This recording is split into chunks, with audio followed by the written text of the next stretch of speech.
آپ کو اصل واقعہ سناتا ہوں. ہم ایک دفعہ شو کر کے فارغ ہوئے, لنڈن ایلنگ میں میرا شو تھا, اور ہم جا کے ایک ریسٹورینٹ میں بیٹھ کے, چکن وغیرہ کا کوئی ریسٹورینٹ تھا ایلنگ براڈ وے پہ, اور ہم باتیں کر رہے ہیں, شوگر لگا ہوا ہے, ساتھ یار دوست ہیں, جوتے لگی ہوئی ہیں. کاؤنٹر کے پیچھے ایک بندہ ہے, اتنی بڑی اس کی داڑھی ہے, اور مجھے دیکھی جا رہا ہے. میں کہ شاید ٹی وی وغیرہ پہ دیکھا ہو یا جو بھی سسٹم ہے. 5 منٹ گزرے نہیں, شاہ جی میرے پاس آ گیا اور مجھے کہتا ہے السلام علیکم بھائی, بڑا دھیمے مزاج, بڑی پیار محبت شفقت کے ساتھ. میں کہ جی وعلیکم السلام, کیا حال آپ کا. شاہ جی 3 کویشچن کیے اس نے مجھے. کہتا بھائی آپ کہاں سے ہو؟ میں نے کہا سیالکوٹ. کہتا ٹھیک ہے. کہتا پائنیئر والے آپ کو کیا لگتے ہیں؟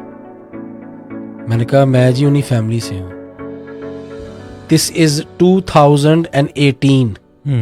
ٹھیک ہے, میرے والد کی ڈیتھ ہوئی تھی 89 میں. کہتا اب لیاقت صاحب کے بیٹے ہو؟ کیا بات ہے شاہ جی میرا ایسے جس طرح ٹھک کر کے بلب کا فیوز نہیں اڑتا, یہ پھلکا ہوتا ہے اس میں سوئی مارتے ہو تو ایسے ہوا نکل گئی. مجھے میرے سے ابھی بھی نہیں بولا جا رہا تھا. آپ دیکھو میرے گوز بمس ایسے نکل آئے. میرے ساتھ بھائی بھی تھا, پاگل ہو گئے سارے. کہتے ہیں, میں نے کہا سوری آپ کون ہیں, آپ میرے رشتہ دار؟ کہتا ہے بھائی 88 میں آپ کے والد صاحب کی کمپنی کے لیٹر ہیڈ پہ میرا ویزا لگا تھا. کیا بات ہے.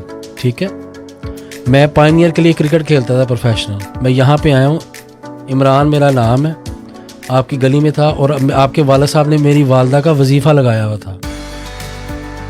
ٹھیک ہے, اور میں ابھی 11ویں میں تھا کہ کتنے میں. کہتا میں 91 میں واپس گیا ہوں. میں پہلے اپنے گھر نہیں گیا, میں آپ کے گھر گیا تھا مٹھائی کا ڈبہ لے کے.